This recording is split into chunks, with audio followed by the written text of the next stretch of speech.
Timirandasya Gyananjana Shalakaya Chaksurunmilitan Yena. Recording in progress. Tasmai Shri Gurave Namaha. Nama Om Vishnupadaya Krishna Prastaya Bhutale Srimati Bhakti Vedanta Swami Niti Namane. Namaste Saraswati Devi Gauravani Pracharine Nirvisesha Shanyavadi Paschatya Deshatarine Vanchakalpatarubhyascha Kripa Sindhu Bhayevacha Patitanam Pavanebhyo Vaishnavibhyo Namo Namaha. Jai Shri Krishna Chaitanya Prabhu Nityananda Shri Advaita Gadadhar Shri Vasadi Gaur Bhaktavinda. Hare Krishna, Krishna Krishna, Hare Hare, Hare Rama, Rama Rama. You know, you haven't let me share the screen.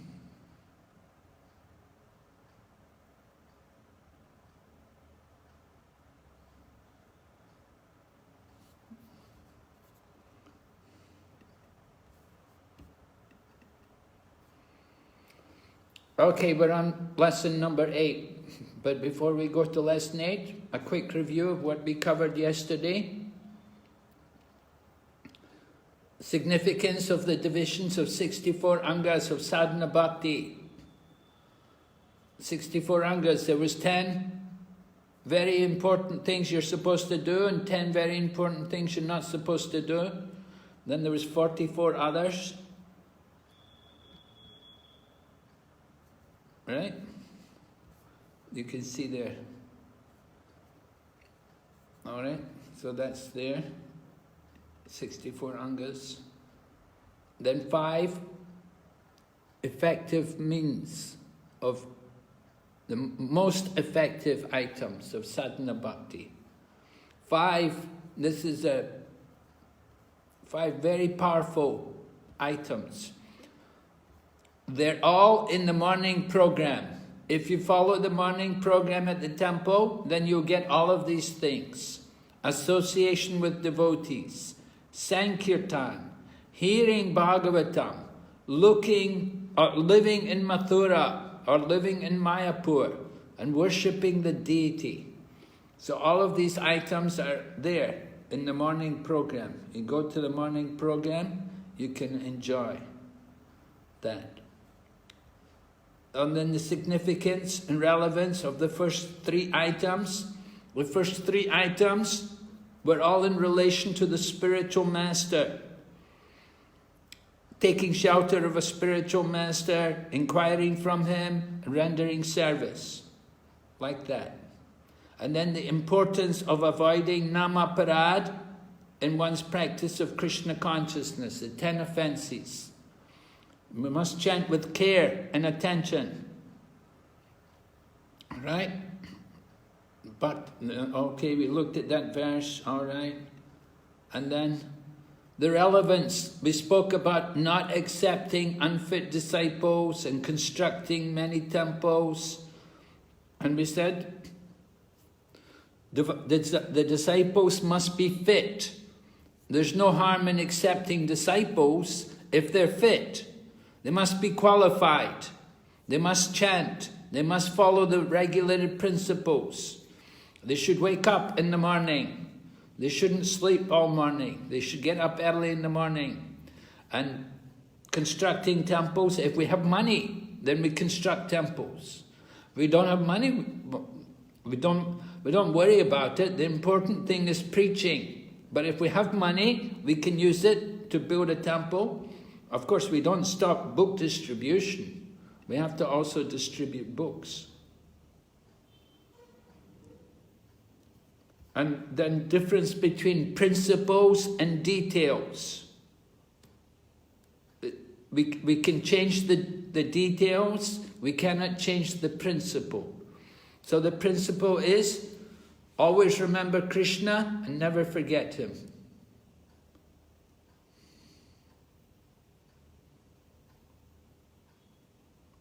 Alright, so we spoke about that yesterday. Okay, going ahead. Sadhana ninda, sadhu ninda. Sadhu ninda means offending a saintly person, offending a devotee. So who is a devotee? Principal characteristic, surrendered to Krishna. Wait, let me put this proper.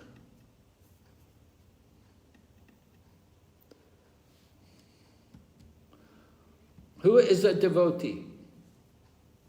The main thing is they're surrendered to Krishna and his name. And the other things, 25 qualities. But the main thing, they're surrendered to Krishna. That's the most important thing. A devotee means somebody who's surrendered to Krishna. And what does surrender mean? Do you remember from your Bhagavad Gita? Bhaktavatsal Prabhu, what does it mean to be surrendered to Krishna? I feel like I know, but I'm not sure right now. Yeah, you studied the 18th chapter of Bhagavad Gita. Krishna says, surrender to me. I was absent. You were absent? Okay. What about Shashikant Prabhu? Hare Krishna Maharaj. There is verse in 18th chapter, 66th verse. Sarvadharman parityajya mam ekam saranam vraja aham tam sarvapapebhyo mokshayasami ma sujaya. So Lord says that to give up all kind of other duties and so-called religion and just only take shelter of the Lord. And then Lord will free us from all sinful reactions, our sinful reactions. So what does surrender? How do we surrender? What do we have to do? So Maharaj, basically being obedient to his instructions, Krishna's instructions. So, don't you remember? There are 6 items for surrender. Okay. Yes, ma'am. So sankalpas accepting favorable. Yes. And rejecting which is not favorable to Krishna consciousness. Yes. And having full faith that Krishna will always protect me. Yes. And not caring for the maintenance of how we will keep body and soul together. Okay. And then humility, Maharaj, complete humility. Yes. And there was one more. No desire, except Krishna's desire. Yes, Maharaj. Fully aligning with his. Okay, right, good, yes. Okay, 25 qualities of from Lord Chaitanya's teaching to Sanatana Goswami. Here you can, something about it. Secondary characteristics. Devotees are always merciful, humble, truthful, equal to all, faultless, magnanimous, mild, and clean. They are without material possessions. They perform welfare work for everyone. They are peaceful, surrendered to Krishna, and desireless. They are indifferent to material acquisitions and are fixed in devotional service. They completely control the 6 bad qualities: lust, anger, greed, and so forth. They eat only as much as required, and they are not inebriated. They are respectful, grave, compassionate, and without false prestige. They are friendly, poetic, expert, and silent. From the Chaitanya Charitamrita Madhya Lila, chapter 22, 78 to 80. This is Lord Chaitanya's teaching to Sanatana Goswami. All right? So, Shashikant Prabhu, you can read this? Yes, Maharaj. Sadhu Ninda. If one has the principal qualification of surrender to Krishna, but if he does not have all of the secondary qualifications to the full extent, he is still considered a devotee. As one continues chanting the secondary qualifications eventually fully manifest. So the main one is surrender to Krishna. So if he has that, the others are not so important. The others will come gradually. Yeah, keep reading, Shashi. Yes, Maharaj.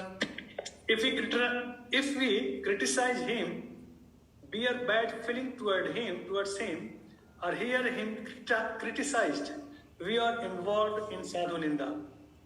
Blaspheming a devotee incurs the anger of Krishna.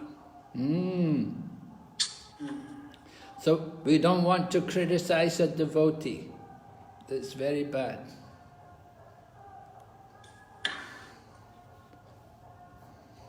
Okay. Should I continue, Maharaj? Yeah, go ahead. Counteracting sadhu ninda, hearing. Upon hearing blasphemy, first, one should defeat the opposing party by argument. All right? So we hear blasphemy. If we hear it, then we can challenge it. We should try to defeat it. If you're a good preacher, if you're good in arguing, then you can defeat the opponent. Second, if he is unable to defeat the opposing party, one should give up his life. Yeah, if you're not good, if you can't defeat them, you have to give up your life. Third, if he is unable to execute the above-mentioned two processes, one must leave the place and go away. Right. If a devotee... So we don't like you to give up your life because you're devotees. We need devotees, so we don't want you to give up your life. Number 2 is not allowed. But number 3 is what you should do. You should just leave the place, go away. If a devotee does not follow any of the above-mentioned 3 processes, he falls down from his position of devotion. The nectar of devotion, first page of chapter 9, third paragraph. So we have to learn how to act in these situations. Somebody comes and criticizes, blaspheming Krishna or Krishna's devotees, and we just go away, leave the place, go away. If we don't go away, then it's not good. In Kali Yuga, it's not a good idea to try to defeat them because people don't admit they're defeated. You may argue with them, they will never admit they're defeated. They'll keep arguing. So best thing is just to go away, just avoid them. Yes? Shashi? Counteracting sadhu ninda, hearing. The instruction set forth here in Srimad Bhagavatam is that one should not tolerate at any cost the activities of a person who vilifies or blasphemes an authority. If one is a Brahmana, he should not give up his body because by doing so, he would be responsible for killing a Brahmana. Therefore, a Brahmana should leave the place or block his ears so that he will not hear the blasphemy. If one happens to be a Kshatriya, he has the power to punish any man. Therefore, a Kshatriya should at once cut out the tongue of the vilifier and kill him. But as far as the Vaishyas and Sudras are concerned, they should immediately give up their bodies. Sati decided to give up her body because she thought herself to be among the Sudras and Vaishyas. Srimad Bhagavatam 4.4, 4th canto, 4th chapter, 17th verse purport. So this is in relation to the pastimes of Sati with her father Daksha.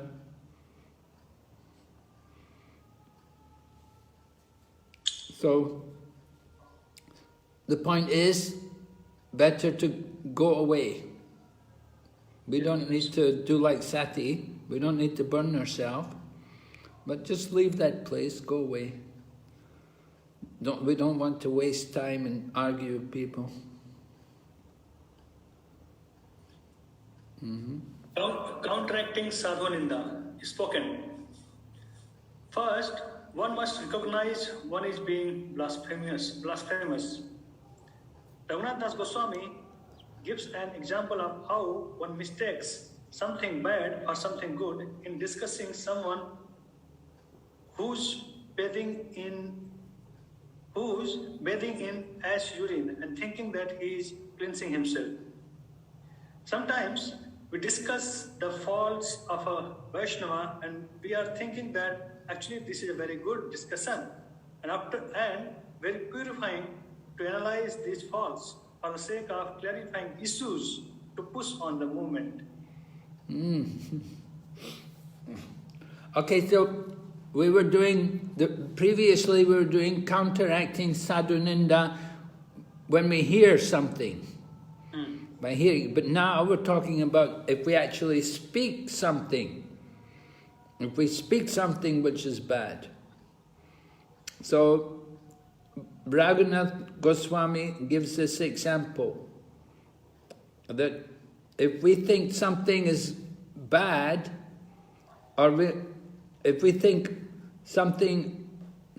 mistake something bad as being something good, then this is like taking bath in ash urine. Now if you take a bath in the urine of an ass, it's very bad. You know, ash urine is all poisonous, it's all horrible, you know. So if we think we're getting clean by bathing in the ash, you know, cow urine is, at least cow urine you can drink it and it's medicinal, but ash urine, very bad. You know, and if you put it all over your skin, you'll get a lot of pain and a lot of sores on the skin. It will be very harmful for your skin. So we don't use ash urine. But if we criticize something, we think something is actually, if we're thinking this is good, actually it's not good, it's bad. So sometimes we talk about the faults of a devotee. So to talk about someone's faults is not good. It's not good. But if we think, oh, this is very good, we're having a very good discussion, we're getting purified by hearing about the faults. No, it's not good. It's not the way. We don't help our Krishna consciousness movement by talking about people's faults. But sometimes we're thinking, oh, this is very good, we're having a good talk here, I agree with them, you know, like that. And we talk about the faults, we talk about bad things. It's not Krishna consciousness. Maharaj, I have a question out here. Really? Like sometimes some senior devotee is criticizing another senior devotee, and suppose I am there and he's saying me about that senior devotee, and now I know that it's bad. Now I just can't leave that place also, because if I leave that place, that person will get offended and I have to hear that also. So what to do in that case? Well, you have to make some kind of excuse to get away from it. If you stay and hear it, and you say this person is senior, so if he's a senior person, he shouldn't be talking bad about someone else. He may be senior in the movement, but that doesn't mean he's actually senior in realization. True.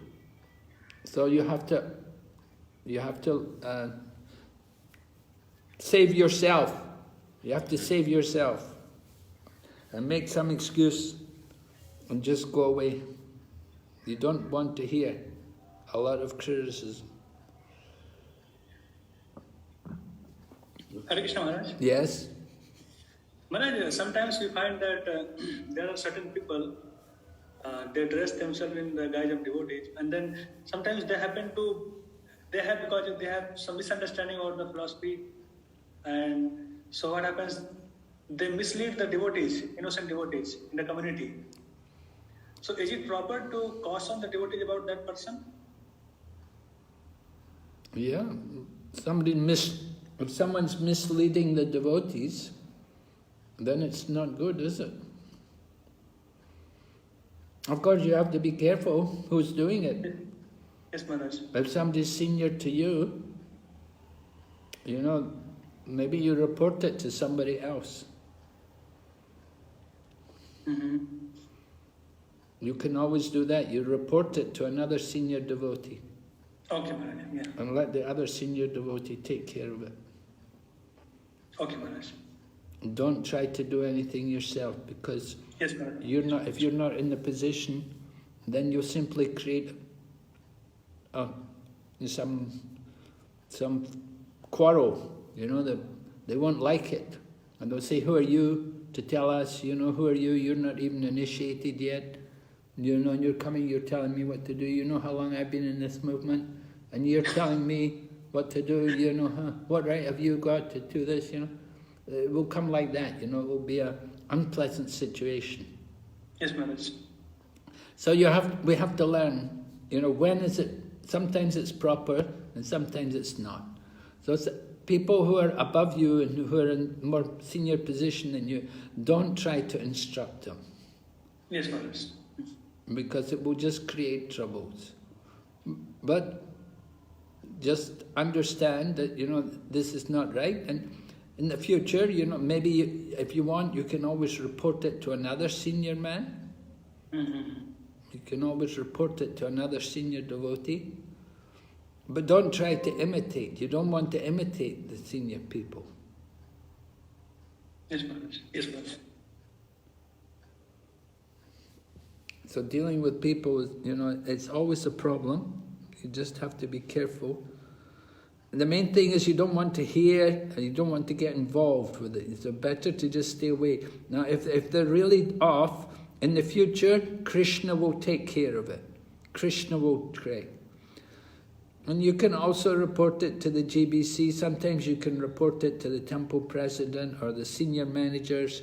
You can report it to them. This happens. It's unstable. I had this problem this morning already. I had a class earlier. I had the same problem. Network is very unstable. Okay, keep reading.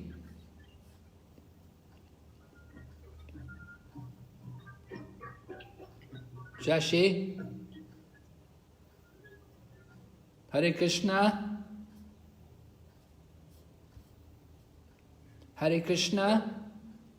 Hare Krishna, I think Sasikan Prabhu also got the same problem. He's also in Mayapur. Oh yeah, He's also... he's downstairs. Shashi, are you Shall I there? continue? Is disconnected. He's coming, yeah, he's coming back.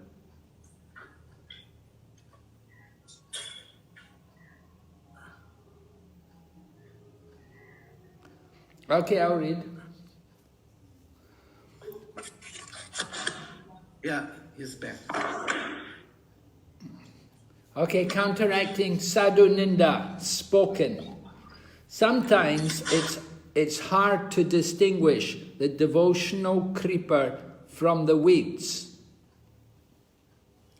Kutinati is the weed of duplicitous behavior and or fault-finding. Raghunath Das Goswami compares it to bathing in ass urine.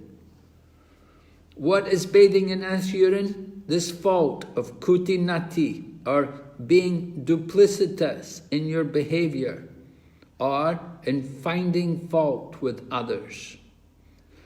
So finding fault is not business of devotees. We should find the good. We should see the good, find the good in people and praise that. If people would write to Prabhupada, if you wrote to Prabhupada and complained, Prabhupada, this devotee no good, or that devotee no good, Prabhupada wouldn't like it. Prabhupada would say, this is the neophyte tendency. The neophyte tendency is to find fault with others and to complain about others.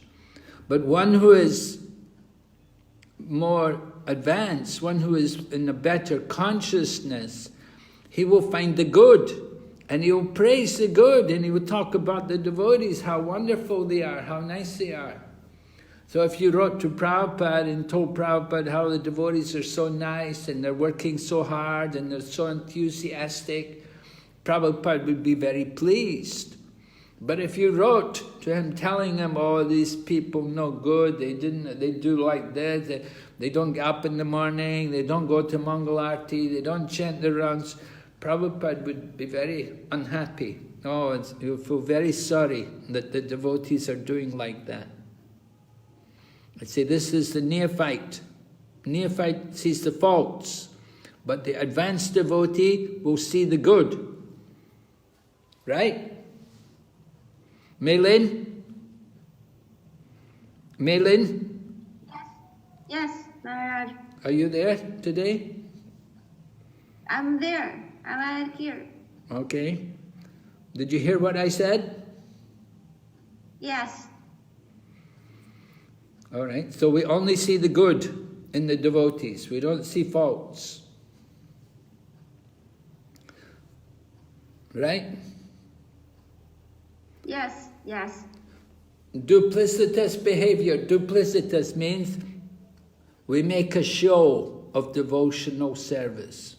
We make a show, we pretend we're doing devotional service, but we're not pleasing Krishna.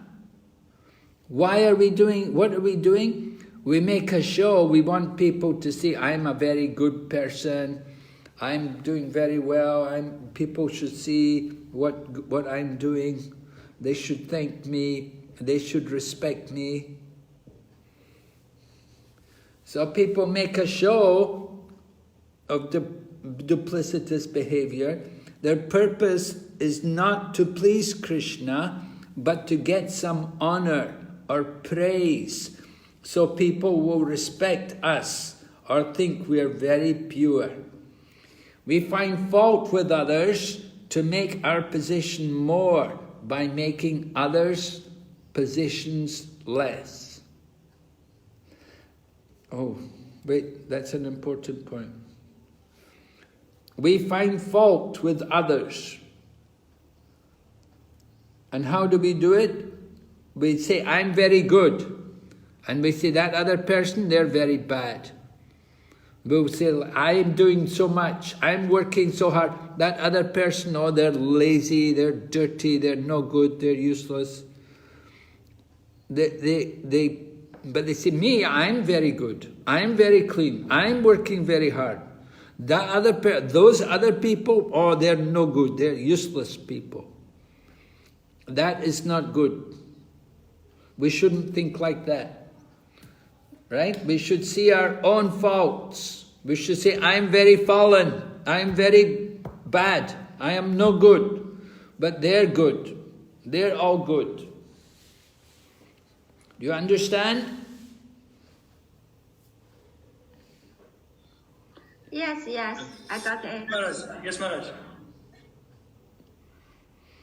In the Chaitanya Charitamrita, Krishnadas Kaviraj, he wrote the Chaitanya Charitamrita, and here is written there, Jagai Madai Haite Munishe Papishta, Purushera Kita Haite Munishe Lagista. Right? Do you know the meaning, Surashan?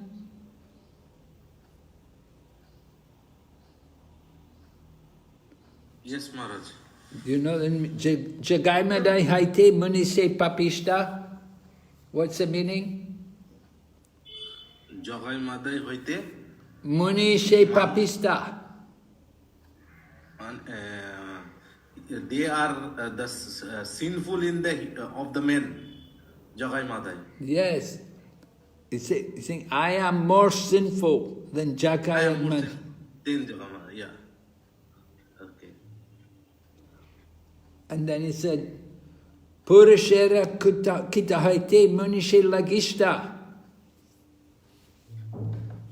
Purushera Kita Haite Munishe Lagista. I am more sinful than Jagai and Madhai. Anyone who utters my name, they will also become sinful.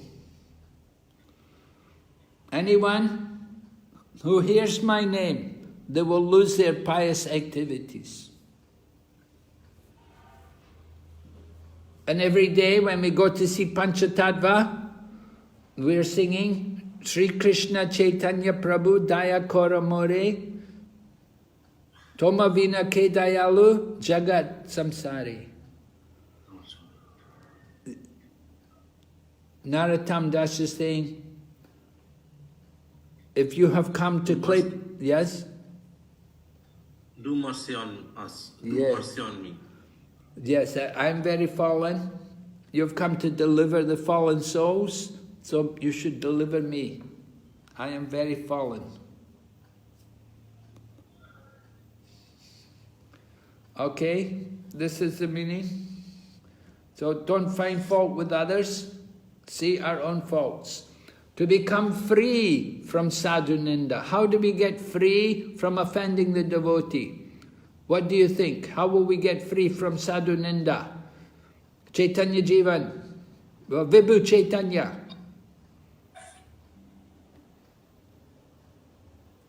He's absent today. Oh, he's absent today. Oh, okay. So who's there today? Is Elias there? Yeah. And I've heard the only way is to ask them to forgive one. Oh, you have to ask from the devotee. I've never heard that before. I don't know who told you that. I don't know. Anyway, to become free from sadhu ninda, what should we do? Read Bhakti-Vatsal. 1. We should beg forgiveness from the devotee in such a way that he'll be pleased to forgive us by approaching him with humility, glorifying him, and serving him. 2. Avoid the association of non-devotees and materialistic devotees. Excerpted from Giriraj Swami's BIHE Nectar Devotion class. All right. So we offend somebody, we have to go and beg forgiveness. You have to go to them and you beg them to forgive you. And if he's a devotee, he will forgive you. Say, oh no problem, no, please don't worry. And we should also avoid the association of non-devotees. We need to get the association of devotees. But even materialistic devotees we should avoid. Alright, now we're going to speak about offering prayers. And there's different ways in which we offer prayers. Here's one type of making a prayer. It's called Vignapti, or submission. So it's described there by making entreaties. That means talking, by making prayers and talking to the Lord with words. The bolt on the door of liberation is released. So just by making this entreaty, by talking to the Lord with words, that it can open the door to liberation. You can go into the spiritual world. So Vignapti are personal prayers expressing one's sentiment to Krishna in 3 ways. 3 different ways we can express our feelings to Krishna. First of all, Samprartan Atmika, expressing one's heartfelt desire for bhava, or spontaneous devotional service. Now this would be very nice for devotees. Expressing our desire for bhava and spontaneous devotional service. Right? You all have that desire? Sanjay Maharaji? Sanjay Maharaji, are you there today? Yes, Maharaj. Yes? Do you express your prayers? Do you offer prayers to Krishna like this every day? Not every day, Maharaj. But some days, eh? Yes. And do you also pray for bhava? Crying for Krishna while chanting, yes. Yeah? You're crying when you chant for Krishna? Well, I would like to. Yeah, you'd like to have that kind of love for Krishna? So we have to pray, we have to have the desire. We have to pray to Krishna, give me love for Krishna. Okay? Maharaj, Yes? like when we offer bhoga to Krishna, then we express our desire so that Guru Maharaj gives it and Krishna has the food, accepts the food. So that something. What do you mean? And we mean like when we offer bhog, when we offer bhog to Krishna every day, bhoga. So we just pray that he accepts the food. That's also this thing. That we pray that we accept the food, or we pray to Krishna? No, Krishna accepts the food which we offer to Krishna. Well, that's not samprartan atmika. Okay. Because the samprartan atmika is, we have to have the desire to get bhava, or at least raga bhakti, spontaneous devotional services, raga bhakti. So we want to develop that more advanced mode of devotion. It's not just asking Krishna to do something, but it's, what can we do which will help to make it better for us?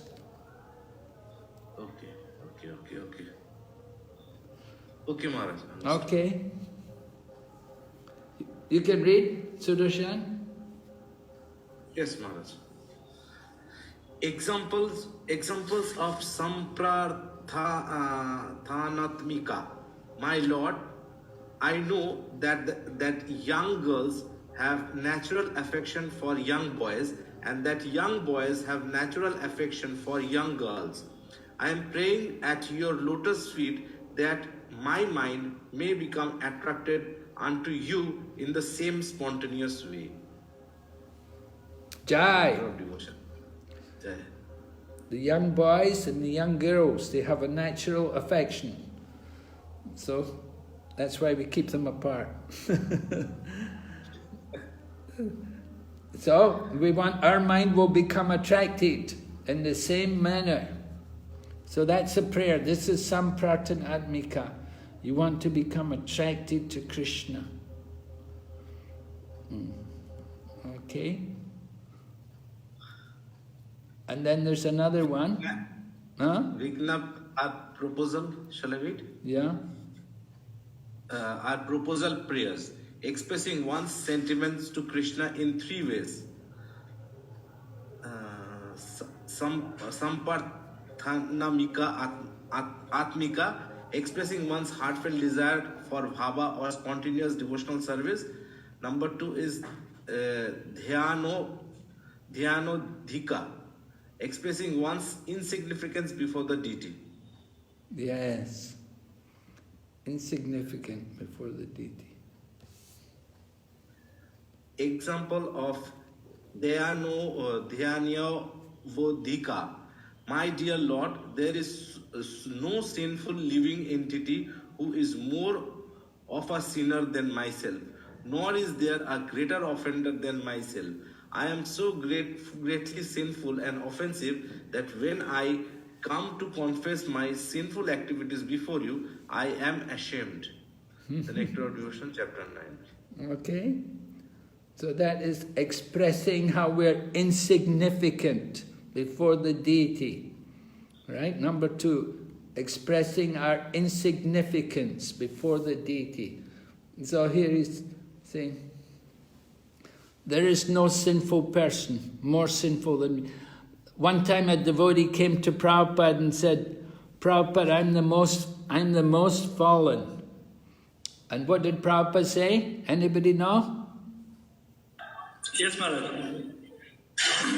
Prabhupada says that you are most of nothing.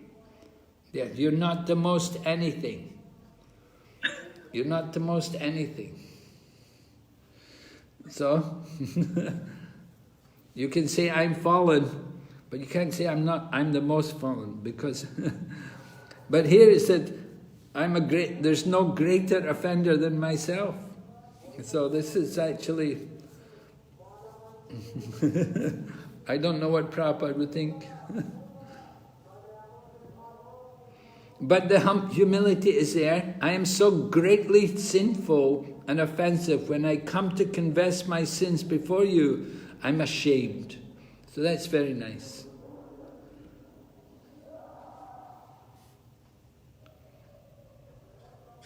Example of what is not. Dayan Vodhika. For a whole week, I may commit to admit my sinful activities so that I can become washed off and again begin my sinning. The Nectar of Devotion, chapter 9, submission, 3rd paragraph. So for one whole week I may do sinful acts and admit my sins to get free of all my... And then again, begin my sinning. So this is what is not. This is not Daino Vodhika.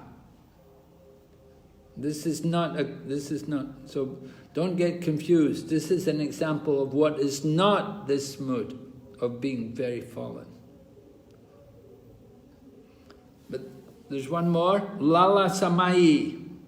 Expressing one's desire for a specific spiritual perfection. Involves realization of one's eternal relationship with the Lord. Right? Do you know your eternal relationship with the Lord, Sudarshan? Hare Krishna. Do you know your rasa with Krishna? Eternal relationship. Yes, I am the part and parcel of Krishna. Yes, but did Krishna tell you that? No.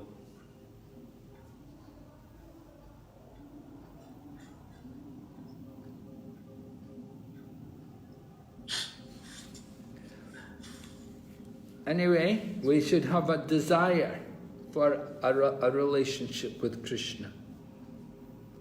And so that desire, we want to know our rasa with Krishna. That is called Lala Samai. You have a desire to achieve some kind of spiritual perfection. An example of Lala Samai. Go ahead, read. My dear Lord, when shall that day come when you will ask me to fan your body, and according to your pleasure, you will say, you just fan me in this way?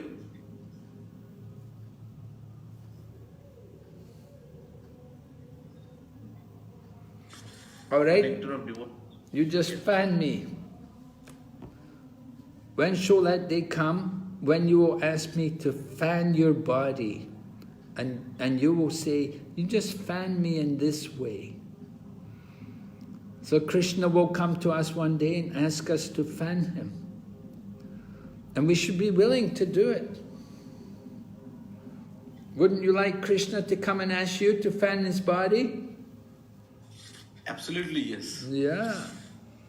And Krishna will say, just fan me in this way, just do like this. Oh, we're so lucky. That's the perfection of our life, right? Absolutely. Let me fan Krishna's body.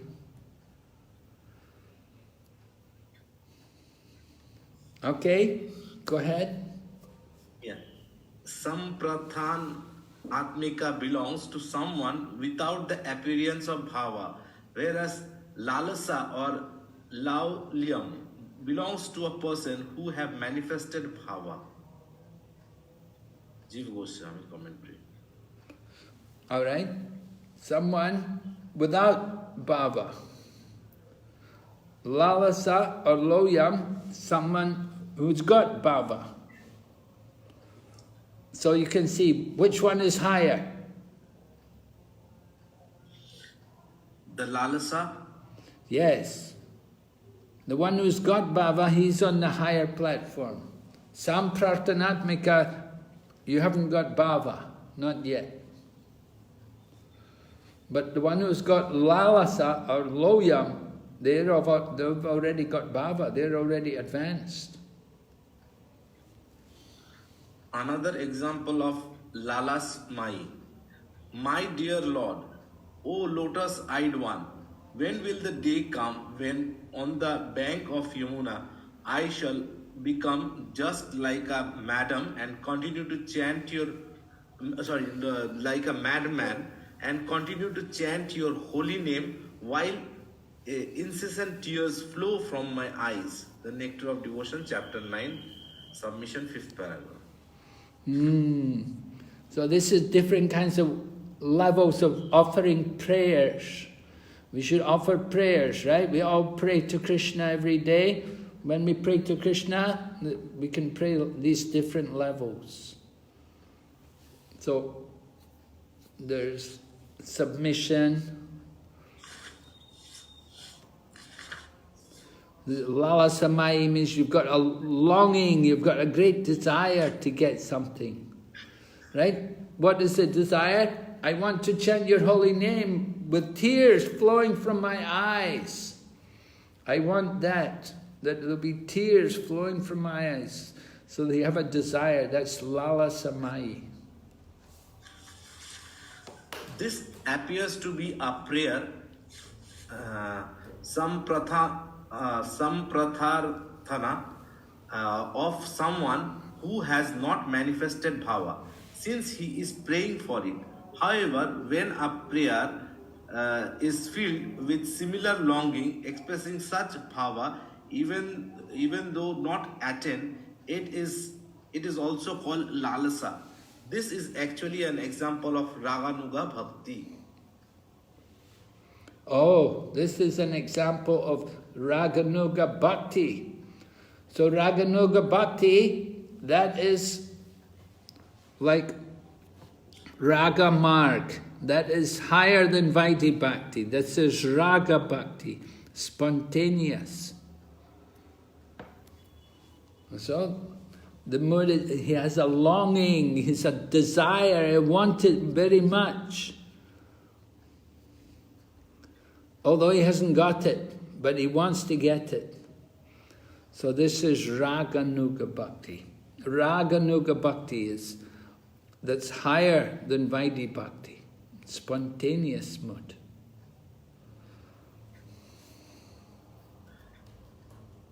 Is lalasa or laulyam relevant to your personal practice of Krishna consciousness? Lalasa or loyam, right? Let's see. Lalasa. It is also called lalasa, even though not attained. It's also called lalasa. Lalasa mai. Here. Samprartanatmika belongs to someone without bhava, where lalasa or loyam belong to a person who has bhava. So you have to have bhava you should have bhava in order to do this loyam or lalasa. You have to have loyam. Right, so what, is this relevant for your personal practices? What do you say, Subodhamaya Keshavi Mataji? Hare Krishna Maharaj. Lalasa, yes, it is relevant to our personal practices of Krishna consciousness, but personally for me, I don't have that experience, Maharaj, of crying for... I have the desire, yes, but I still don't know how to cry for the Lord yet. I still pray that, I'm still engaged in His service. It's very, very abstract still. So I still don't have experience, but yes, it is, having understood the meaning, it is relevant. It is important that we develop that. Yes, bhava. Right, yeah, we want to develop that. Loyam, greed, right? You want it very badly, you're greedy for something.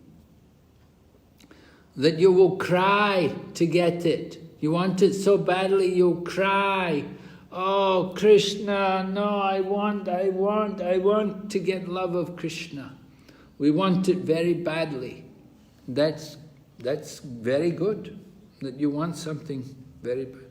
Then we'll try very hard to get it. The nectar of Thank you, Maharaj. Yes? Maharaj, in this connection, regarding crying for Krishna, I was remembering in one of the lectures, Jabata Maharaj was saying that we should cry for Krishna, and if we cannot cry, then if we cannot cry for him, then we should cry that I am not able to cry. We should. And in this way, Maharaj, he went on reiterating it, and at the end he concluded that we should start somewhere crying. Yeah, we should start somewhere crying, right? Yes.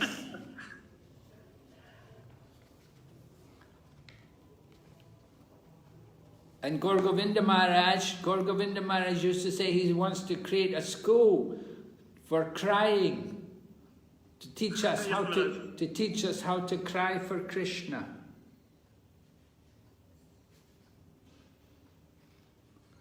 All right, now we want you to look at your book, chapter 10, and next to the last paragraph of chapter 10.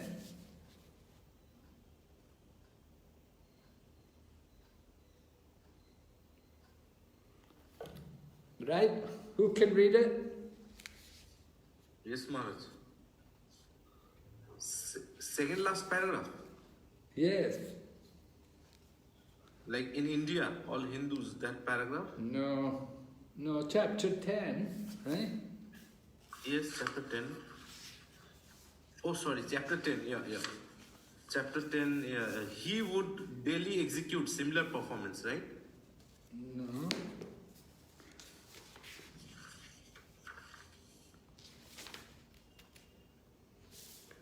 Chapter 10, oh. I'm in the wrong chapter. Let's see.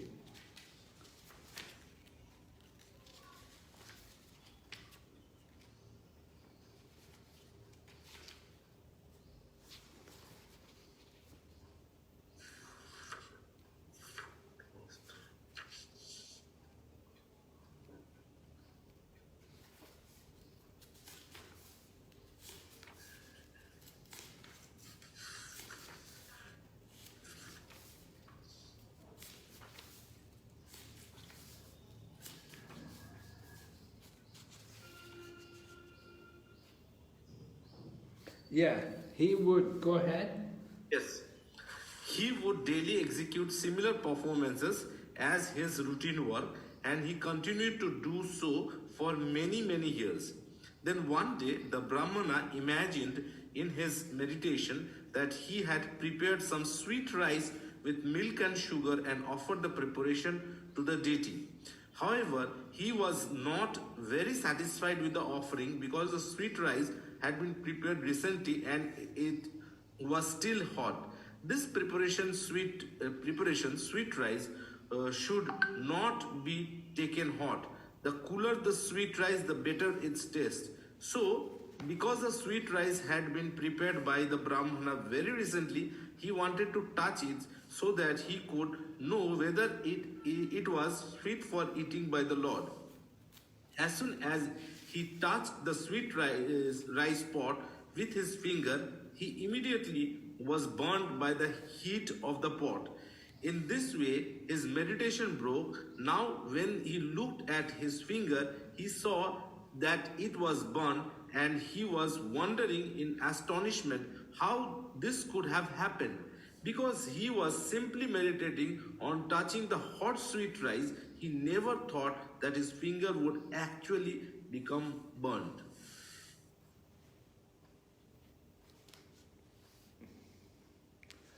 I don't quite see what the relevance is with this text, you know. I don't know. Okay. Oh, yeah. This shows Okay, so read this. This shows how the Lord is all-pervading in spite of his being locally situated in his abode. Although the Lord was present in Vaikuntha, he was present also in the heart of the Brahmana when he was meditating on the worshipping process. Thus, we can understand that things offered by the devotees, even in meditations, are accepted by Lord, and they help one achieve the desired result. The Nectar of Devotion, chapter 10, last paragraph. All right, so that's in relation to offering prayers, right? The Lord is hearing our prayers. He's all-pervading, He's in everyone's heart. So if we offer a prayer or we're worshipping the Lord, we're praying for something, the Lord knows about it. The Supreme Personality of Godhead, Janardhana, is bhavagrahi, or appreciative of the sentiment. For him, a path made with actual jewels and the path made of mental jewels are the same. Though subtle mind is also matter, so any path, indeed anything for the service of the Lord, whether in gross matter or in subtle matter, is accepted equally by the Supreme Personality of Godhead. The Lord accepts the attitude of his devotee and sees how much he is prepared to serve him. The devotee is at liberty to serve the Lord either in gross matter or in subtle matter. All right, so Krishna is described bhavagrahi, that he doesn't worry about what's actually offered. It's the mood or the feeling, that the love which we have. So Prabhupada talks about the path. Just like there was one devotee, so he heard that Lord Chaitanya was coming, so he began to decorate the road. In his mind, he began to decorate the road. He began to put flowers along the roadway to make it nice for Lord Chaitanya. He did it in his mind. So it was subtle, but Lord Chaitanya appreciated. So we do anything, it may be physically or it may be just in the mind, but it's accepted by Krishna. It's the same. Because Krishna knows the attitude, so he sees how much the devotee wants to serve him. So the devotee is free to serve Krishna, either physically or subtly. Pure devotion is uncontaminated by the modes of material nature. Ahaituki aparahita, the unconditional devotional service cannot be checked by any material condition. This means that one does not have to be very rich to serve the Supreme Personality of Godhead. Even the poorest man can equally serve the Supreme Personality of Godhead if he has the pure devotion. If there is no ulterior motive, devotional service cannot be checked by any material condition. Regarding Nishimananda Brahmachari from Sri Chaitanya Charitamrita, Madhya 1.161 purport. So pure devotion is not influenced by the modes of nature. It's pure. It means there's no passion, there's no ignorance. So it's described, ahaitaki apratihata. What does that mean? Who knows ahaitaki apratihata? Bhaktavatsal Prabhu, do you know? I don't, sorry. Ahaitaki apratihata. Who knows? Sarvamai Keshavi Matavji? Yes, Maharaj. Ahaituki apratihata is unmotivated and uninterrupted. Right. Unconditional devotional service. Cannot be checked. Means you're not doing devotional, you don't do devotional service just to get something. And you do it all the time. You're always serving Krishna. And And then Prabhupada said, you don't have to be very rich to serve Krishna. Even the poorest man can serve Krishna. Who was a very poor devotee, but he had pure devotion? Who was that? Little Avatar, do you know any poor people who were devotees, pure devotees?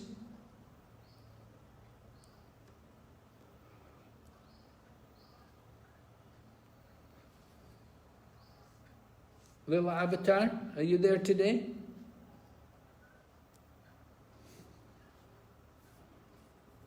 I can't hear anybody.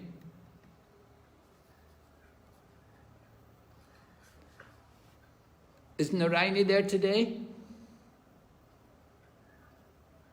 Narayani? Yes, Maharaj. Can you give an example? Who was poor, but he was a pure devotee? Maharaj, there was an old lady in the Chaitanya Charitamrita who fed Mahaprabhu.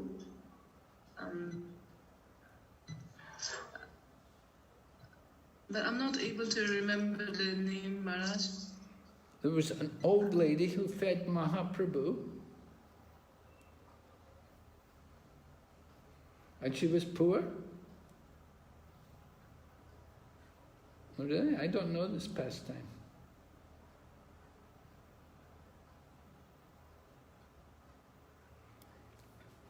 Anyway, who were poor in Krishna Lila? Sudama. Yes, Sudama. Sudama Brahman was very poor, right? He was a pure devotee. Yes. And who was poor in Lord Chaitanya's pastimes? He was selling bananas.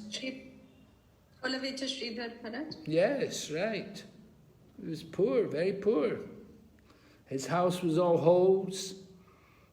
He was poor. But he always spent half of his income for the service of Mother Ganga. Remember that? Every day he would go to worship Mother Ganga, and he would spend 50% of his income to worship Mother Ganga. So he was very poor. Were there any rich devotees of Lord Chaitanya?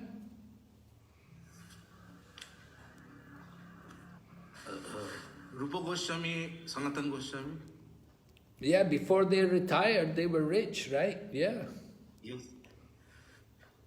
And also, Maharaj Prataparudra was the king. Yes. And also, Pundarik Vijayanidhi, it was the landholder, big estate.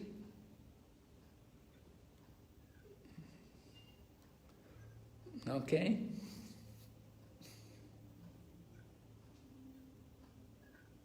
And then there was Suklambar Brahmachari, who was very poor. He would go begging. He would just beg some rice in the street every day. And Lord Chaitanya came to eat prasadam. And he said, oh, this is the best rice I've ever tasted. Because he had begged it. He'd begged it. It was actually it was the worst rice. But he had begged it to give. And when he cooked it for Lord Chaitanya said, oh, this is the best rice. So even the poorest man can serve Krishna if he has pure devotion. He doesn't want anything. So devotional service cannot be stopped by the material condition. Devotional service doesn't depend that you have to have money, or you have to be rich to be a devotee. No, anyone can serve Krishna. These are some examples, right? Devotional service is independent of material situation.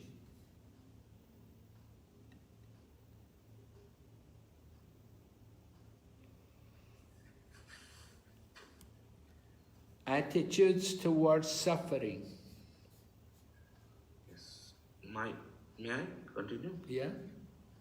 Yeah. My dear Lord, one who earnestly waits for you to bestow your causeless mercy upon him, all the while patiently suffering the reactions of his past misdeeds and offering you respectful obeisance with his heart, words and body is surely eligible for liberation, for it has become his rightful claim. Srimad Bhagavatam 10.14.8, the Nectar of Devotion, chapter 10, expecting the Lord's mercy.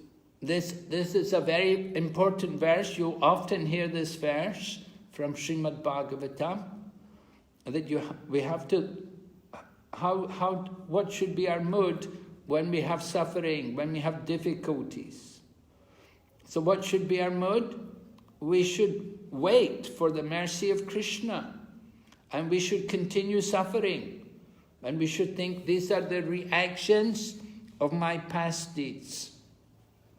But we continue to go on and serve Krishna. Then that's very good. That is very good. Okay, so? Attitude towards suffering, purpose of creation. Rectify Jiva's tendency to enjoy without Krishna. Right? We want to enjoy without Krishna. This is our problem. So, the creation is to correct that. We should not want to enjoy without Krishna. We should want to enjoy with Krishna. So we want to change that.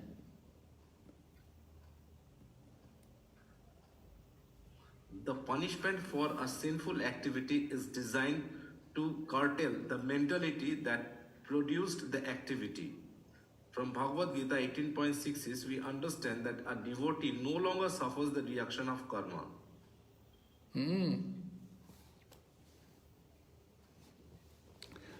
So just like if maybe the sinful activity was smoking cigarettes, right? So the punishment will be to stop you doing that.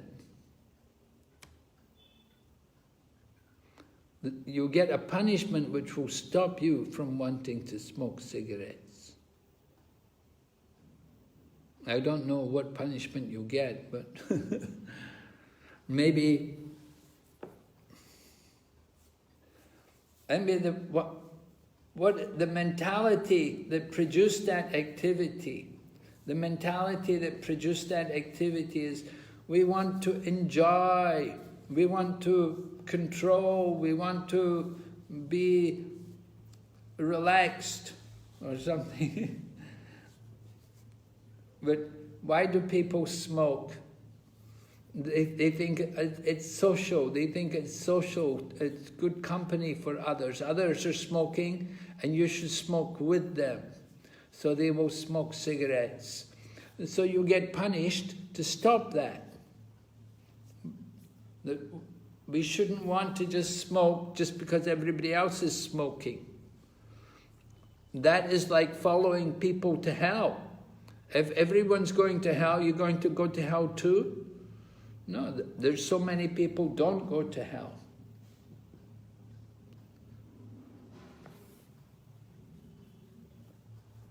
So, from Bhagavad Gita, 1866, what is that verse? Who knows 1866?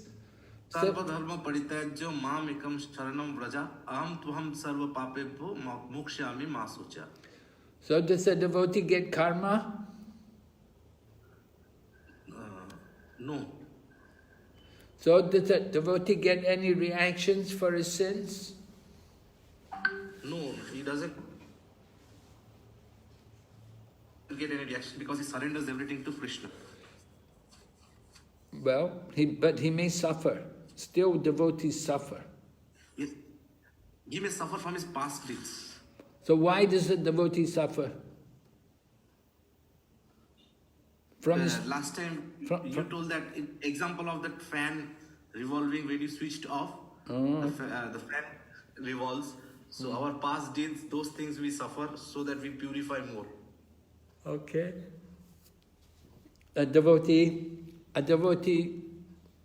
is not suffering karma, but he will get difficulties, he'll get suffering, he'll still get some difficulties. Why?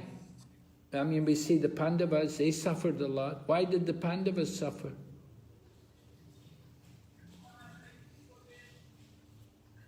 increase their love. Competent. Yes, who's speaking? Little Avatar, was that you? Yes, I said to increase the love for the Lord. Yes, it could be like that, to increase their love for the Lord. It could also be that Krishna wants to show us how devotees react when they have difficulties, when they have suffering. And we shouldn't think that because we're devotees there won't be any suffering. Just because we're a devotee doesn't mean that we won't suffer. We can still get suffering. It can still be there. But we have to tolerate. We have to go on. And Krishna doesn't say, oh, you become my devotee, you won't suffer. But it's not karma. It can be for our purification, because the more we suffer, then the more we will take shelter of Krishna, as you say. And when we're in difficulty, we'll think more of Krishna, we'll pray to Krishna. So it increases our attachment to Krishna. So sometimes Krishna puts the devotees into difficulty so that they can surrender more. Yes? You can read? Since a devotee may still maintain the remnants of his previous sinful mentality, the Lord removes the last vestiges of the enjoying spirit by giving his devotee punishment that may resemble sinful reactions. Ah. So the devotee still has the remnants of the previous sinful mentality. Sinful mentality was smoke cigarette, right? Why does he smoke cigarettes? He thinks, I'm enjoying this cigarette, you know. I want everyone to see I'm smoking cigarette. So we have that mood, that is the enjoying spirit. So Krishna wants to take that away. We should not have that mood to try to enjoy separate from Krishna. So Krishna, he doesn't give karma, but he gives punishments that may look like karma. It may look like sinful reactions. So he gives some punishment. It's Krishna arranges directly. Krishna arranges the punishment for the devotee to take away their attachment to sinful activities, so that we won't want to do it anymore. Okay, do you have any experience like that? Anybody? Did you get any mercy from Krishna like that? Take away your enjoying mood? Sitala? Yes, Maharaj. Especially in China, sometimes I like to take some snacks from outside, some vegetarian. Then after that, I get so much stomach pain anytime. Even I go outside and then I get stomach pain, and then I understand this is Krishna's mercy. He don't want I go outside for take anything. So also send me to Mayapur, and then only here you want to go to restaurant, only they send in prasadam. Hare Krishna. Oh, so you don't eat outside any food? Yeah, especially in Mayapur. Also, here we only take Mahaprasada shops. So they are all prasadam. But in China, sometimes that when I finish my duty, then I would like to take something from outside. So I will get stomach pain. Oh, you will get stomach pain. I think this is Krishna's mercy. He only allowed me to take prasadam at home. Oh, very good. Very nice. Yeah. Thank you. Thank you, Maharaj.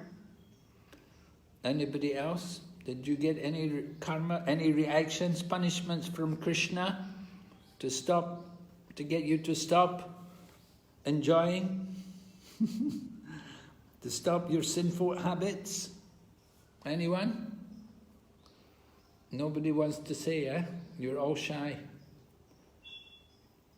But Krishna gives these punishments. He gives it sometimes when we're suffering. It's to purify us, to take away our desire to enjoy.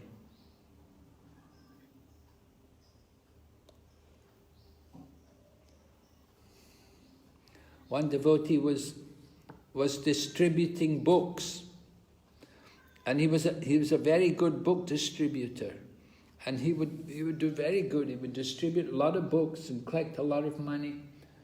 So one day he was distributing a book, and he offered the book to the one man, and the one man just punched him in the face. So what did the devotee do? The devotee, he could have fought him. He could have had a big fight. But he thought, I'm a devotee, I should tolerate. So he said, "Thank you, Krishna. Thank you, Krishna." He saw that Krishna wants me to be humble. He thought, I'm thinking I'm the doer, I'm thinking I'm distributing many books. So Krishna wants me to know I'm not the doer. I'm just an instrument in his service. So when he got hit, he just said, "Thank you, Krishna." Okay.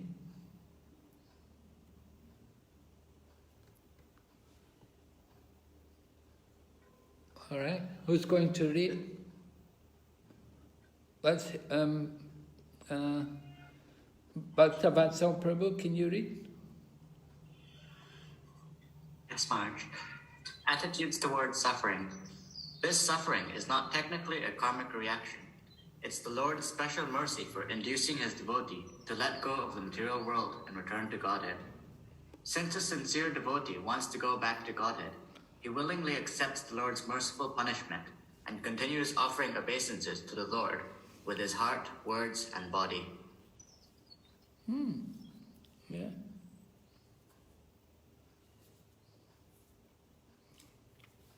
Recently, we had one devotee here in Mayapur. He was from America, and he had a house here in Mayapur, but he'd gone back to America. His name was Rajendra Nandana Prabhu. He was a big, tall man, and he was very wonderful devotee. He would come to classes, he would give classes, and he would preach a lot. He knew the philosophy very well. So it happened, he'd gone back to America and he got some health problem, and he went to the doctor, and doctor told him that you have cancer. And he told him it's at the fourth stage. So when he heard this, he told all the devotees, he said, "Don't pray for me to get better." He said, "Just pray that I can remember Krishna." And a couple of weeks later, after that, he left the body. And the whole time he was just chanting and remembering Krishna. And when he heard he'd got that disease, he said, "I've got a ticket back home. I've got a ticket back home." And he was actually rejoicing. He said, "Oh, I got my ticket to go." and he left the body 2 weeks later. He saw it as the mercy of Krishna, that Krishna was sending him back to Godhead. So a devotee wants to go back to Godhead, and sometimes you get these things, you get disease and like that.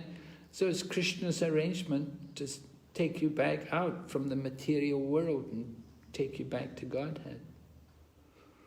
Or you could say, to go on with your service. Sometimes you serve Krishna in one place and you go on to another place to serve Krishna. So that's also another situation. Sometimes Krishna thinks, you've already been in this place long enough, you can go another universe and serve Krishna there. Because we need more devotees in this other universe, so you go there and preach. So that's also Krishna's mercy. Krishna doesn't want us to get too attached to one particular place. So the material world is like that. We cannot stay in any one place for any length of time. So we can accept it as Krishna's punishment.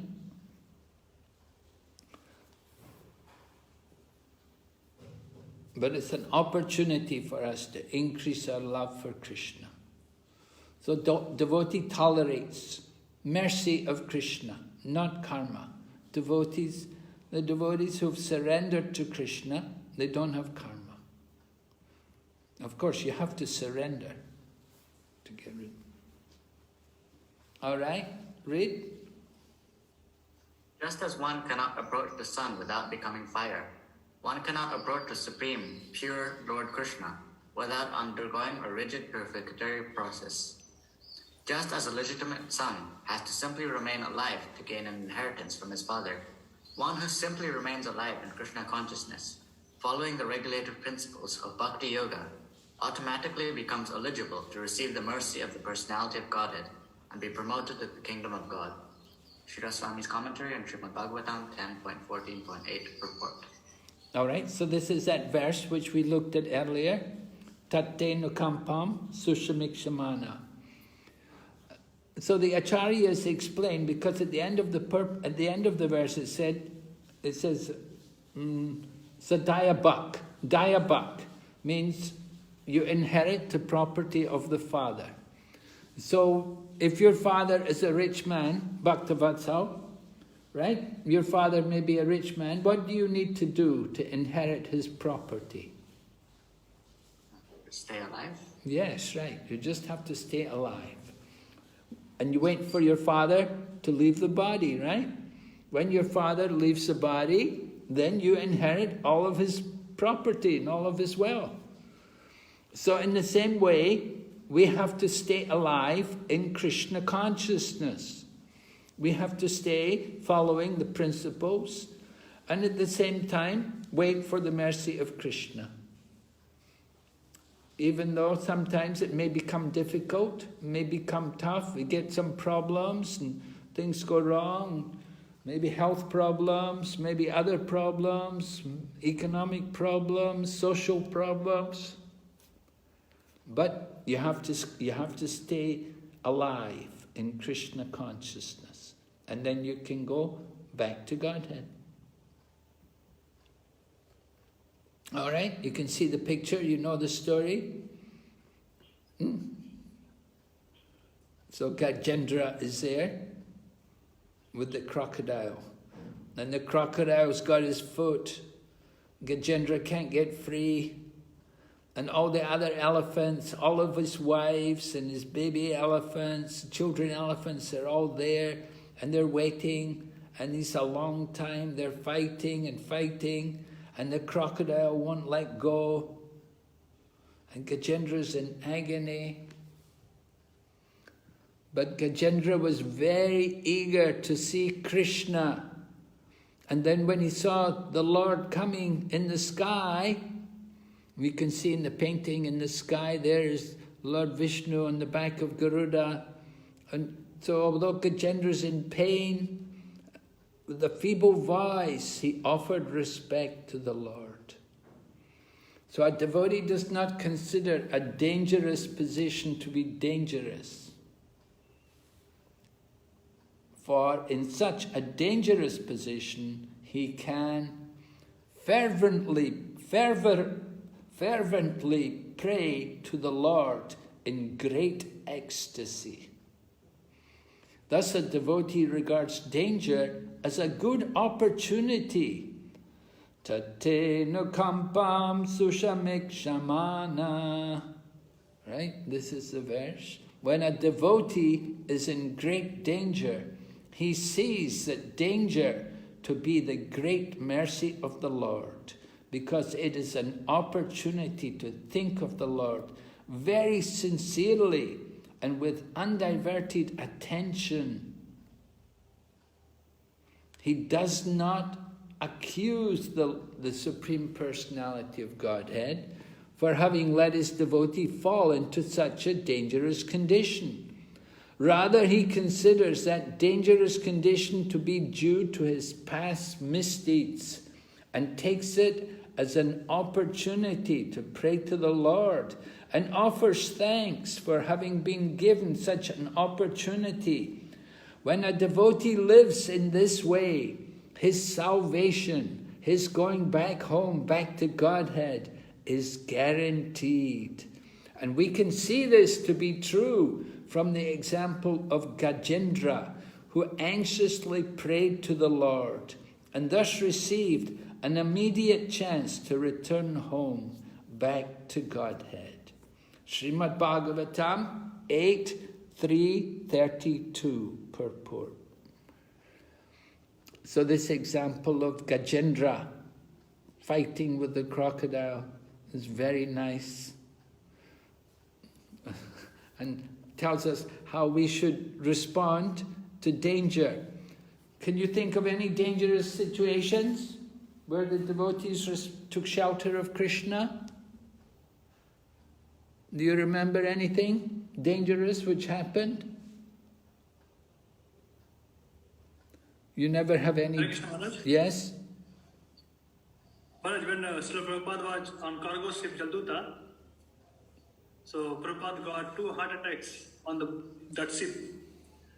And then Srila Prabhupada prayed that if third time he became fully dependent on the Lord, and then he was protected.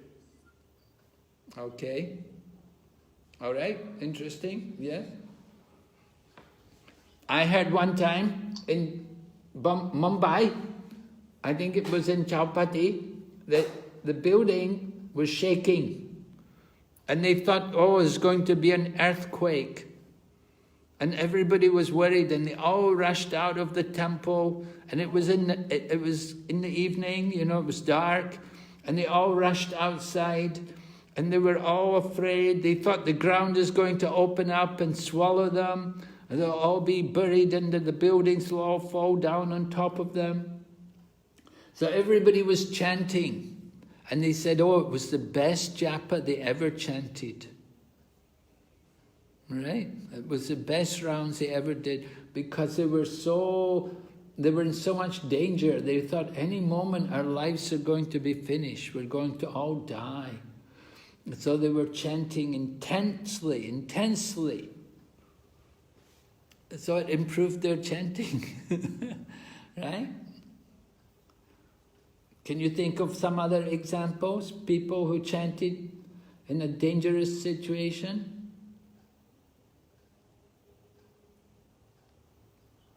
Hare Krishna, I want to share an experience. When I was in Vrindavan, I'm going to Vrindavan. When I was in the bathroom, but the power switch leakage. So at a moment, my half body, I feel no consciousness.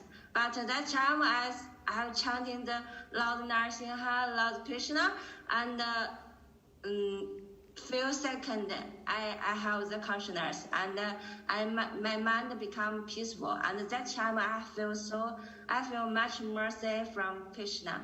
That time, I feel so thankful Krishna. Because I'm alone in Vrindavan, but it's very dangerous. That time, because the power switch leakage, it's very dangerous. So that time, I chant Lord Narasimha and Krishna, and I'm good. I'm okay.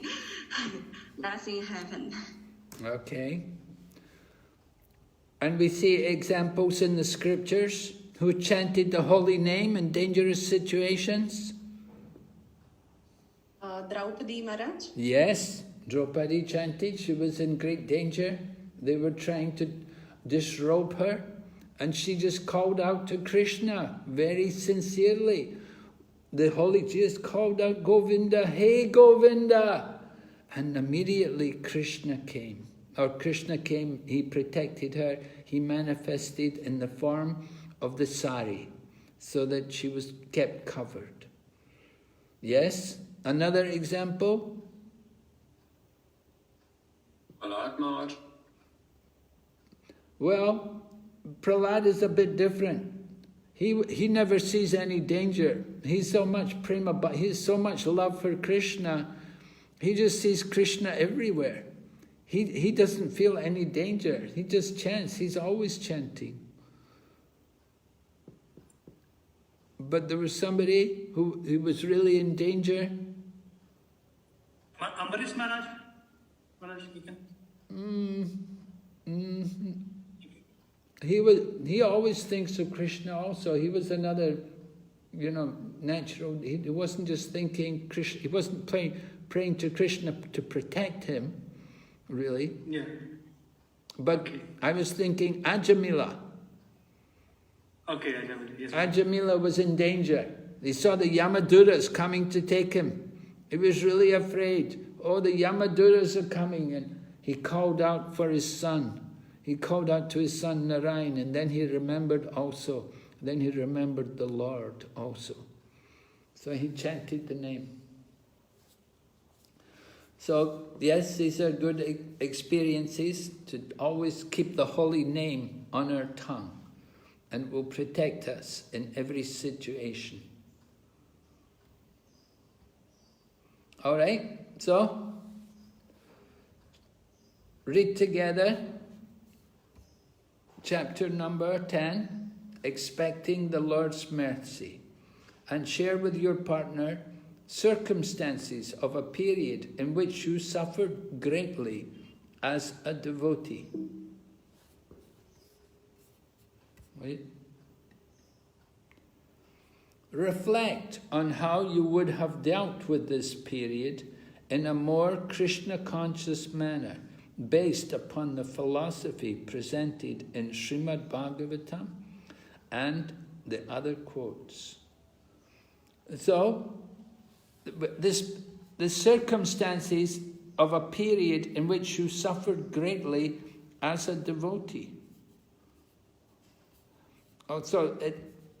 But then we ask, how would you have dealt with it in a more Krishna-conscious manner? What could we have done which would have been more Krishna-conscious, based on this philosophy?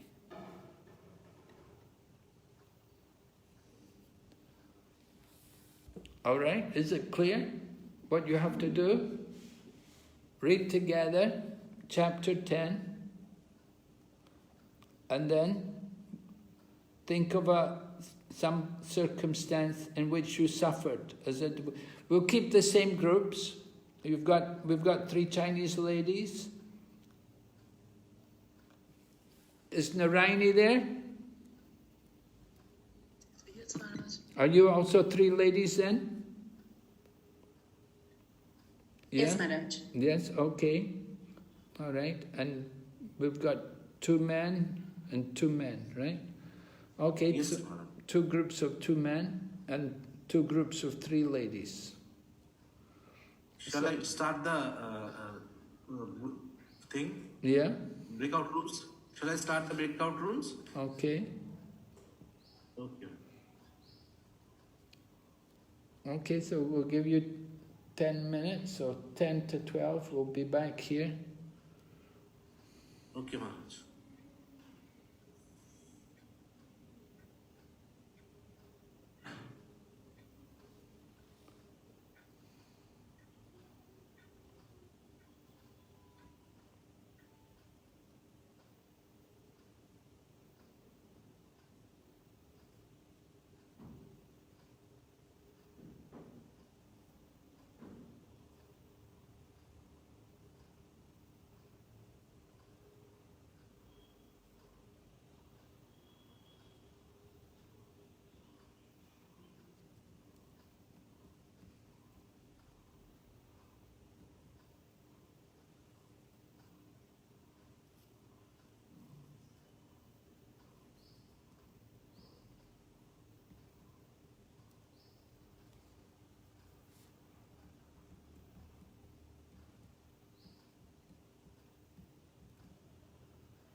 Hare Krishna.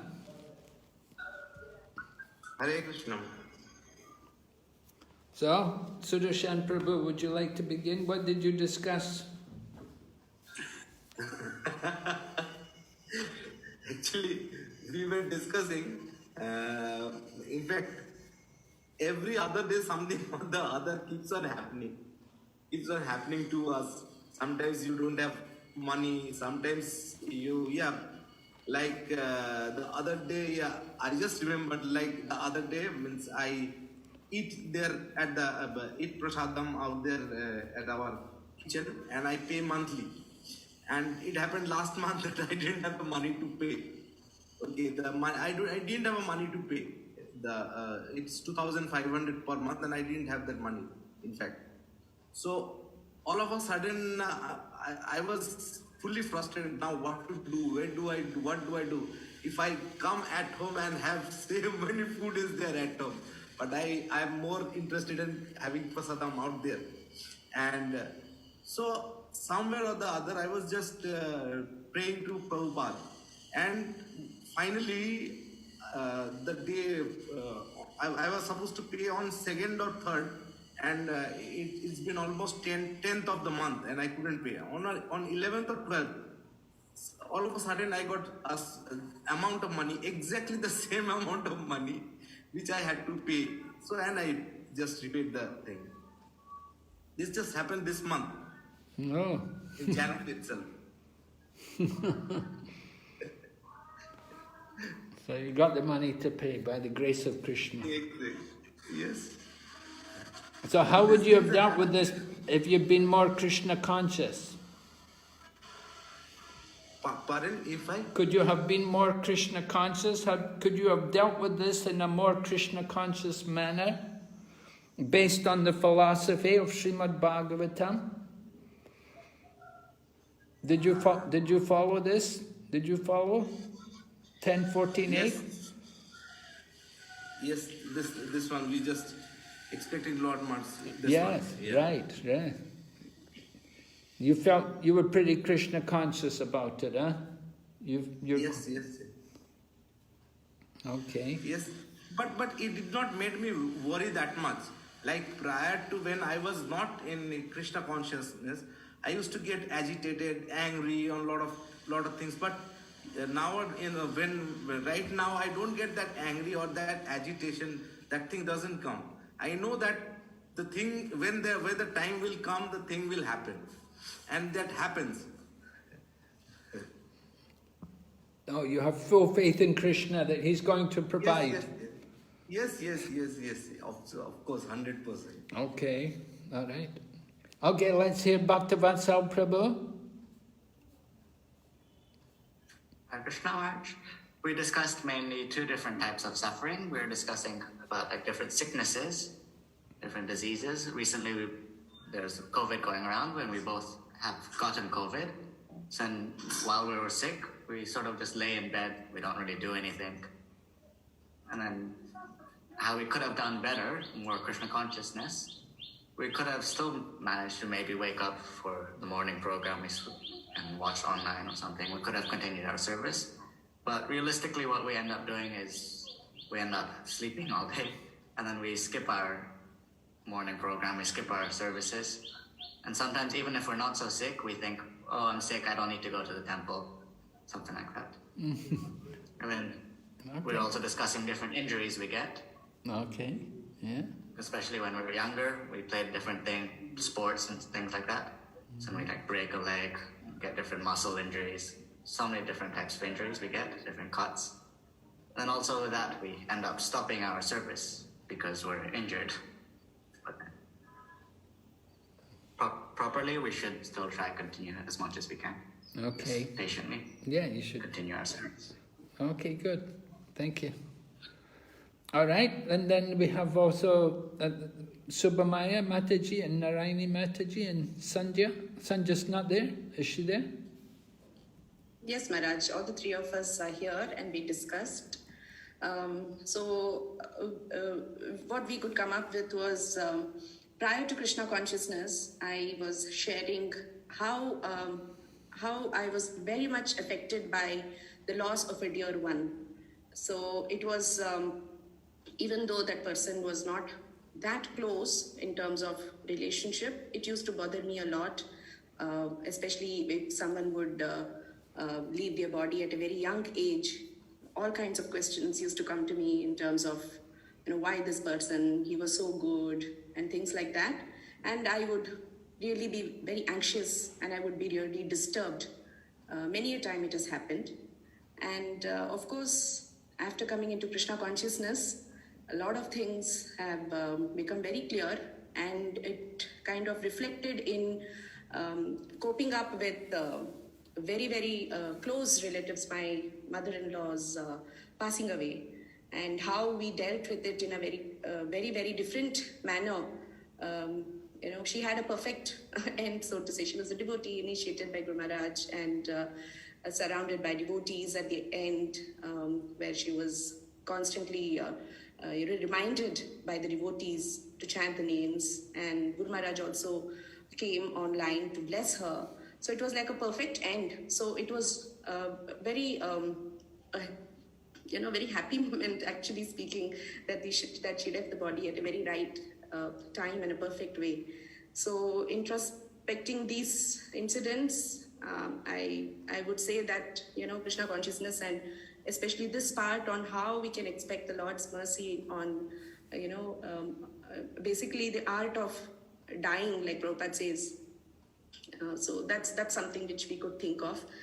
And of course, in other matters like dealing with children, if they because they are more exposed to such things, like they come up with a lot of things.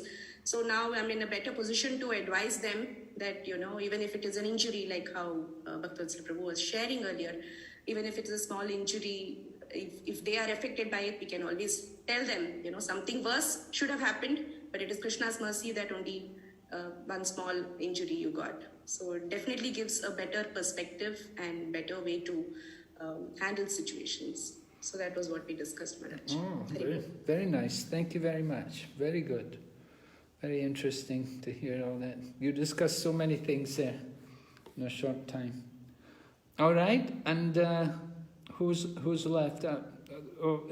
Little Avatar Maharaji, are you going to share with us? Yes. It happened just a few days ago. In Sridham Mayapur before, when I live in the Nimai building, I'm not in good health condition, and I moved to Jalangitam. Finally, I found a house. I'm feeling very nice. It's good for my health, and it's required to learn to do my sadhana, to do some service. But still, but the house I live in now is sold.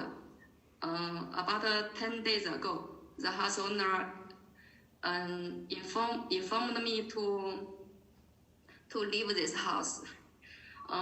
So at that moment, I think, it's so troublesome. I have to waste a lot of time to pack my luggage.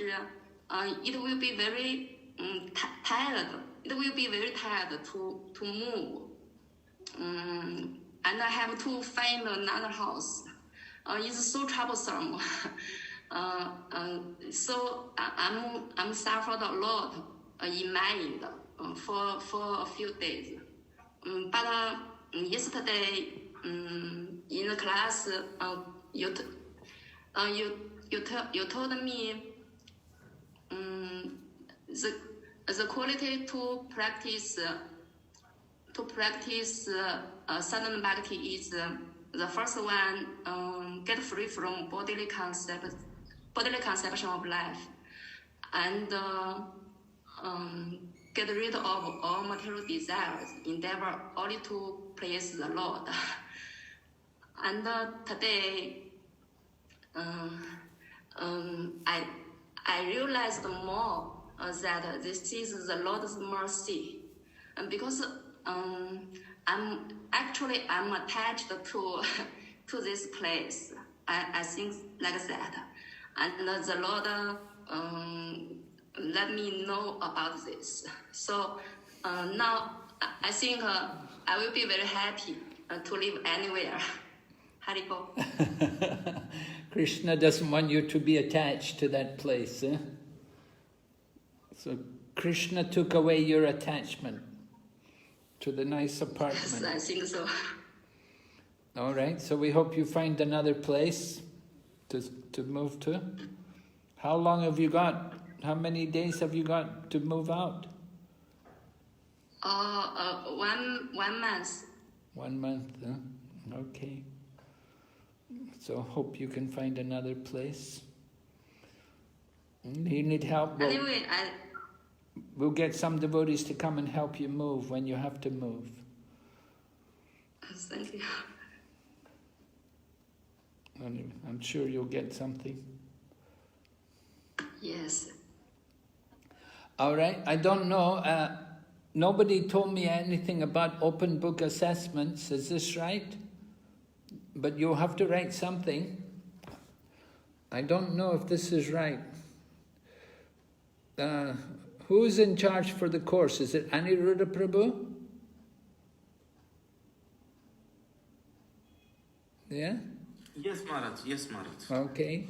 So I will talk to him and ask him about this, but it might be that you have to write these 2 questions, but I'll tell you tomorrow. Okay. I'll talk to him today and we'll confirm tomorrow.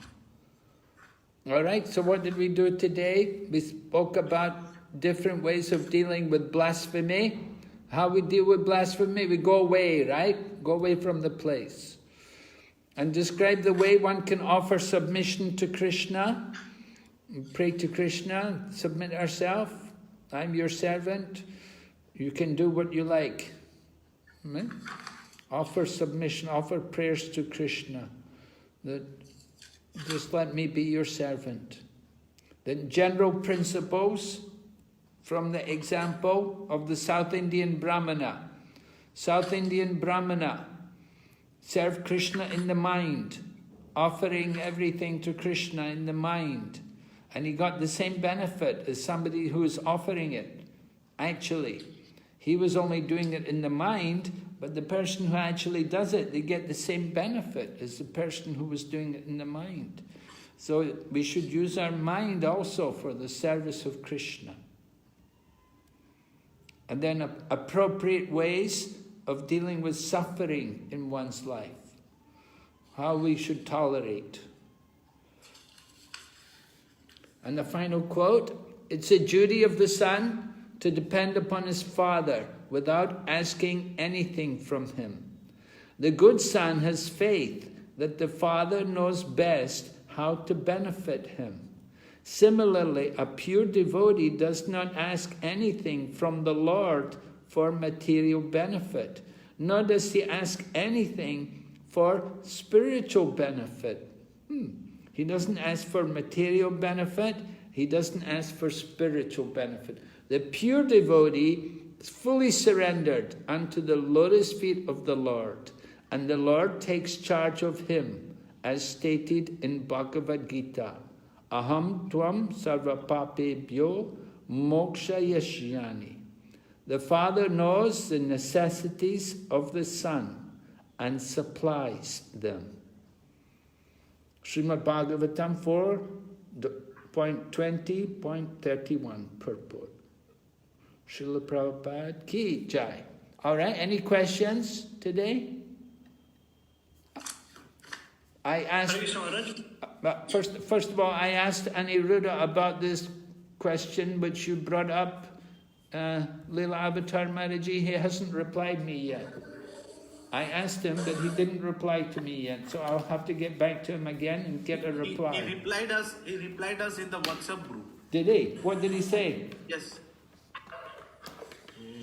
He said it was Ramkeli, Maharaj, the place where Lord Chaitanya met Rupa Goswami. Yeah, but it doesn't say that in the book.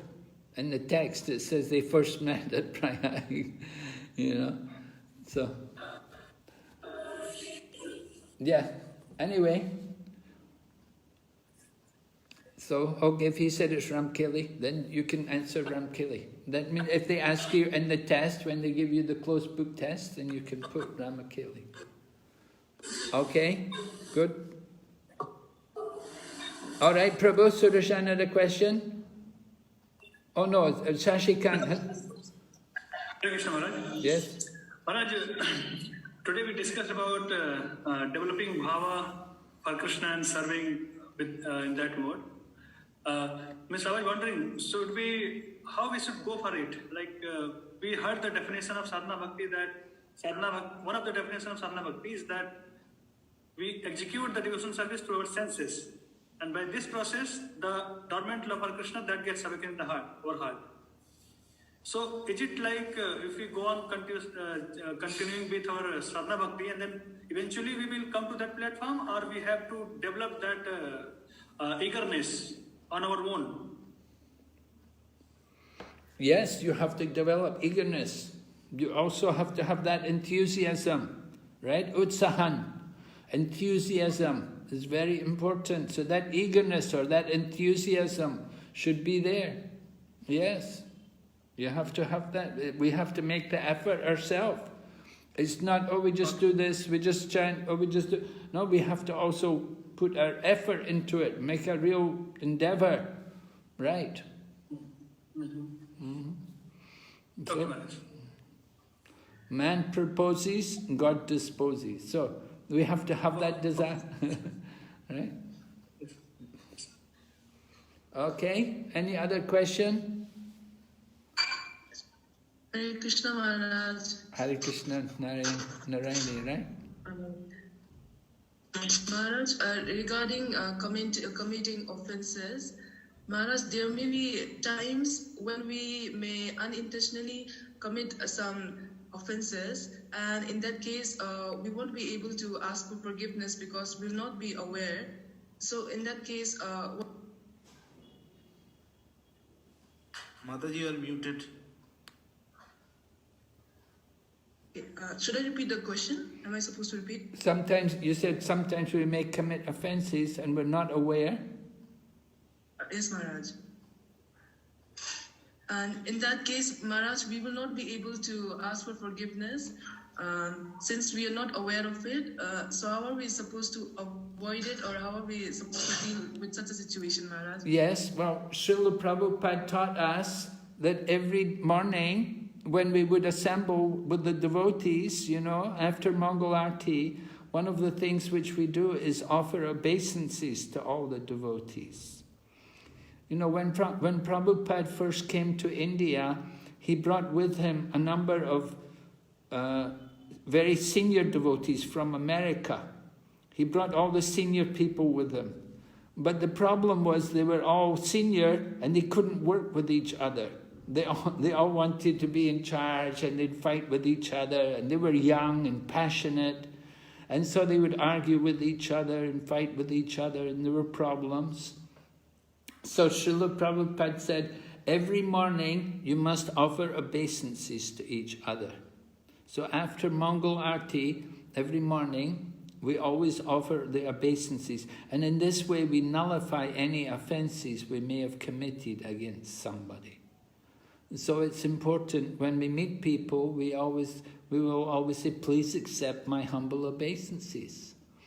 Even you're making a phone call to someone, you're talking to them, you say, Hare Krishna Prabhu, please accept my humble obeisances. All glories to Prabhupada. How are you today? Like that. You know, we talk to them. So we first of all offer obeisances. We can offer obeisances in the mind. We can offer obeisances with words, and we can offer obeisances with the body. So according to the time and the place, you can choose how you will offer obeisances. If you're in the temple, if you're in a suitable place, you can bow down. Otherwise, you meet them maybe in a public place, you just offer obeisances with words or mentally. And that nullifies any offences we may have committed unknowingly. It's also good to serve the devotees. By serving the devotees, then you get free of sinful reactions. Maybe we've offended some, we're not sure if we've offended some. Okay, so do service for the devotees. Distribute prasadam. do something, do some kind of service for the devotees. That's also very purifying, gets free of sinful reactions. Yeah? You understand? Thank you, Maharaj. I don't think you could offend anybody though.